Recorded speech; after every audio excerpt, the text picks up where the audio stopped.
Mr. Speaker, the question is anyone really better off in Canada than they were before? And will this budget make life any more affordable or safer? We thought Justin Trudeau was the worst money manager in Canadian history. This Prime Minister makes him look like Scrooge, because this Prime Minister just delivered the most expensive budget in Canadian history outside of COVID. In fact, he doubled Justin Trudeau's deficit, if you can believe that. And it's unfathomable that after this budget, this Liberal government just slammed on top of all the other taxes and expenses another $5,400 of cost on Canadian households with this empty promise budget. And we look at, is anyone better off? I'm looking at the 2.2 million Canadians waiting in a food bank line every single month, 700,000 of which are children.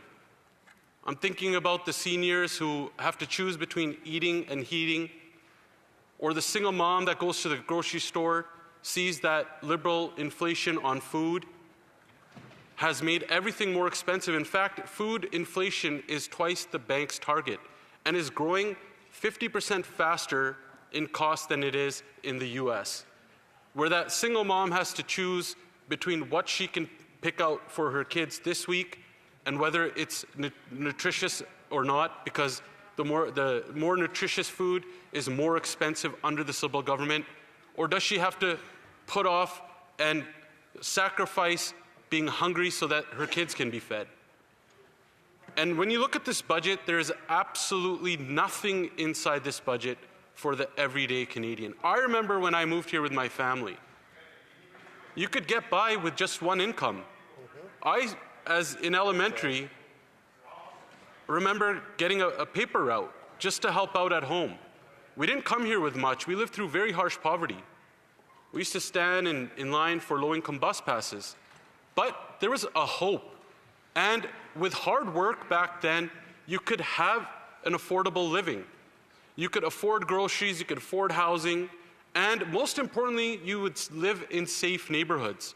But after 10 years of this government who doubled housing costs, doubled food inflation, doubled food bank usage, and increased crime by 55%, Canada is not Canada anymore.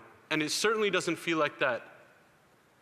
Because this government has done the most irresponsible thing with Canadians' safety and their money. The Prime Minister had the gall to stand up in front of young Canadians and said they would have to sacrifice more so he could spend more. And boy, did he spend a lot of money. In fact, by doubling that deficit, that only can be paid through a few ways. The Prime Minister will raise taxes again, or through the silent tax, which is inflation. And that's also going to make sure that all the things that Canadians buy will be more expensive afterwards as well. And how much more do young Canadians have to sacrifice? Look at the affordability crisis this government has created. Young Canadians who do the right thing, they work hard, they go through school, they graduate. They're the same ones who can't find a job, can't move out of their parents' basement. They certainly can't afford anything. They can't do the milestones, they can't meet the milestones of their life that are so important that we used to consider the Canadian dream, that you go to school, get a good job, get married, buy a home, have kids. All of that is being sacrificed because this Prime Minister thinks it's more important that his banker buddies get paid more on the interest on the debt that this government has put on top of Canadians. In fact, it's so bad that the Prime Minister's banker and bondholder buddies get more money than what goes to the provinces in healthcare transfers. And in fact, the money that his banker buddies get is more than what Canada collects in GST revenues. This budget had nothing to help the Canadians that are fearing for their life these days. Violent crime is out of control. It's up 55%. Gun crime is up 130%.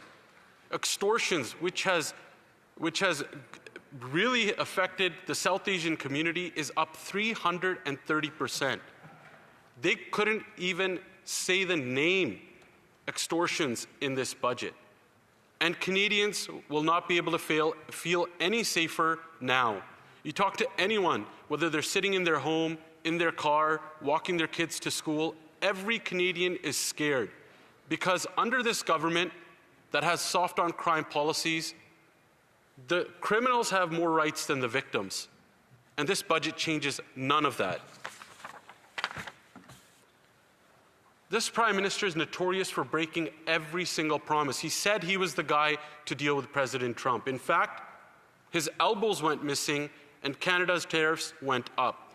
Every place that him or his foreign affairs minister go, tariffs go up and Canada's ranking in the world gets lower. He went to China, the tariffs went up. He said he could deal with Trump. Again, the tariffs doubled. If he really had his elbows up, Canada would have had a better deal and a better standing in the world, but obviously we don't. He said he would spend less. In fact, he doubled the deficit and put more debt onto Canadians' heads. Every single broken promise is more and more expensive for Canadians who are already struggling under this government. Young Canadians have lost the dream of home ownership. And yesterday, another broken promise. The Governor of the Bank of Canada proved this Liberal government continues to say we have the fastest growing, strongest economy in the G7. I asked the Governor of the Bank of Canada what he thought about that. He said, in fact, Canada does not have the fastest growing economy in the G7. Canada has the fastest shrinking economy in the G7. Our economy is collapsing. And that's why we see that Canada also has the second highest unemployment rate in the G7. Right. And why is that? It's because this government, with their anti-development, anti-energy laws, drove out $600 billion of good Canadian investment to the US.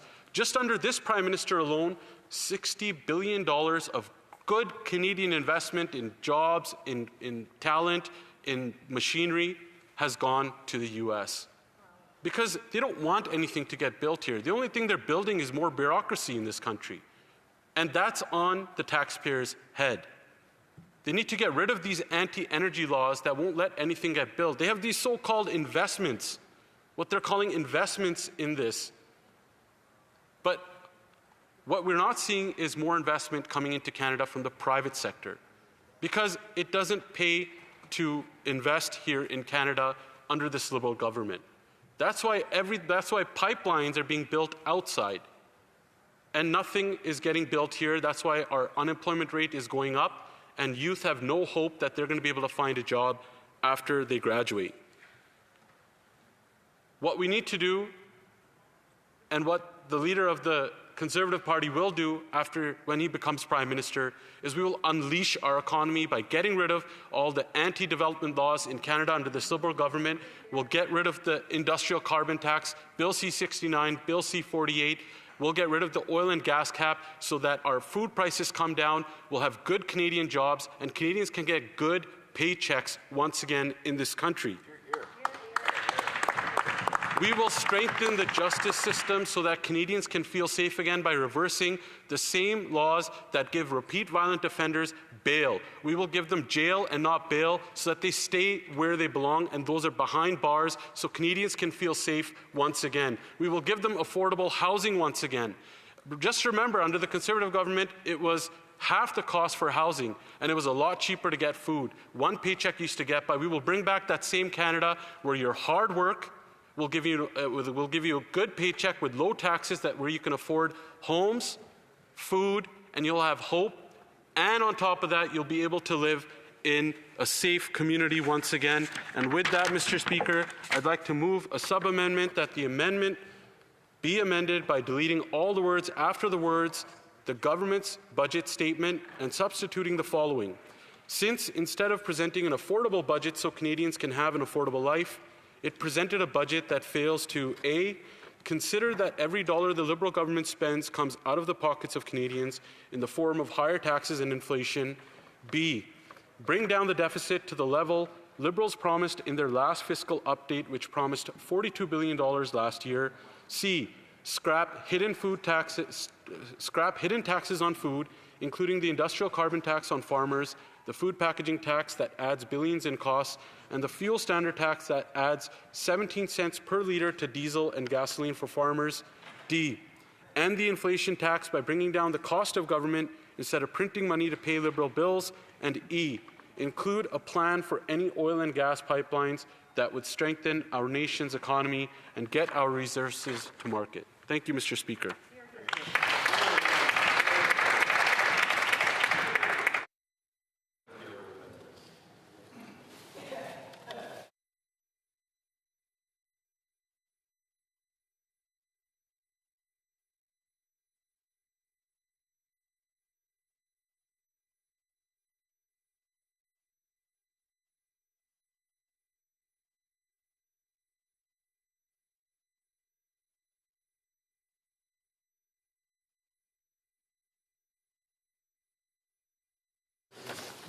Mr. Halan, seconded by Mr. Moore, moves the following sub-amendment. That the amendment be amended by deleting all the words after the words the government's budget statement and substituting the following. Since instead of presenting an affordable budget so Canadians can have an affordable life, it presented a budget that fails to A. Consider that every dollar the Liberal government spends comes out of the pockets of Canadians in the form of higher taxes and inflation. B. Brings down the deficit to the level Liberals promised in their last fiscal update, which promised $42 billion last year. C. Scrap hidden taxes on food, including the industrial carbon tax on farmers, the food packaging tax that adds billions in costs, and the fuel standard that adds 17 cents per litre to diesel and gasoline for farmers. D. End the inflationary tax by bringing down the cost of government instead of printing money to pay Liberal bills. And E. Include a plan for any oil and gas pipelines that would strengthen our nation's economy and get our resources to market. The sub-amendment is in order. Questions and comments? Question et commentaire. L'honorable. The honourable member for Longueuil Saint-Hubert. Mont-Saint-Bruno-L'Acadie. Thank you, Mr. Speaker. I listened to my colleague's speech, and I have a question for him. Canada is a G7 country with an advanced economy and citizens who are looking for concrete solutions for the future. Our budget is investing in housing, in infrastructure, and innovation to build a stronger and more resilient and more fair Canada. And yet the Conservative Party is opposed to these essential measures. How can you justify your position? Do you want us to go back to the Stone Age instead of having our country move forward? For Calgary East. Mr. Speaker, I didn't find any of that in the budget. In fact, what we saw was what we saw in the last 9 Liberal budgets. Housing is going to get more expensive. Less will get built in Canada. There's a higher deficit, which means Canadians will be paying more for Liberal incompetence. The Prime Minister's banker buddies and bondholders will get more money than what goes to provinces in healthcare transfers, and Canadians will have to line up even more at food banks after this budget was released. What they needed to do was get government out of the way, cap government spending, get rid of the food taxes so food inflation and food costs can come down, and get rid of anti-development laws so Canada can build, build, build. Good answer. Questions and comments? Question et commentaire. The honourable member for Wellington Halton Hills North. Mr. Speaker, I think it's safe to say that the budget is getting panned. Here's just some headlines today on the budget. Canadian aid cuts will bite deeply in global crisis zones, relief agencies say. Budget signals Carney's new tone on climate policy, but not much substance. A generational budget that does little but set federal spending adrift. That article, by the way, was written by the former Associate Deputy Minister of Finance Canada. Another headline, an editorial headline, the Liberals' growing deficit of trust. And I'm going to replace the Prime Minister's formal name with his title. Budget shows Prime Minister doesn't know how tough it is out there on Main Street. Great budget, Prime Minister. It would be a shame if Canadians don't get on side. After all the hype, the Prime Minister's first budget fails to meet the moment. And that's just out of one publication, the Globe and Mail. Here's what the Star headline says. Once again, the Prime Minister doesn't quite live up to the hype. Would the member comment? The honourable member for Calgary East. I want to thank my honourable colleague and friend for the tough but fair question, and he's absolutely right. This Prime Minister admits he doesn't even do his own grocery shopping. So how would he know that his failed policies and all the advice that he gave to the previous Prime Minister has made food inflation double what the bank's target rate is, and that their industrial carbon tax, or their oil and gas cap, their food packaging tax has made food more expensive? How would he know, when he doesn't fill his own gas, that his industrial carbon tax or his clean fuel standard is raising the cost of the fuel that Canadians have to put in their tanks to get their kids to school, to get them to sports? It's making life more expensive. We need to get rid of all these illiberal and incompetent policies so Canadians can have an affordable and safe life once again. Question and commentaire. Questions and comments. The honourable member for Rimouski. Mr. Speaker, I'd like to commend my colleague on his speech. The Conservatives always boast about being the best budget watchdog, but there was a deficit with Harper, a $55 billion deficit. And then with inflation in current dollar terms, that deficit was almost as big as the current one. So the Liberals say they would have capped it at $42 billion. But my question for the Conservatives is about their platform would be massive increase in spending on defense and smaller deficits. For the question. In fact, in the last Conservative government, and I'm going to put this in terms of everyday Canadians, food didn't cost this much. Housing was half the cost.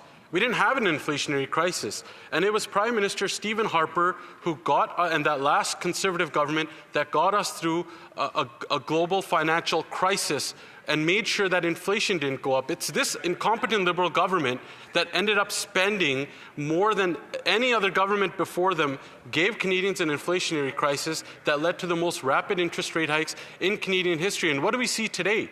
More Canadians lined up at food banks than ever before. 2.2 million Canadians, 700,000 which are children. And now the mortgage delinquencies are going up because Canadians who are renewing their mortgage are seeing almost double the rate because this government cannot control itself from spending out of control Canadian taxpayers' money.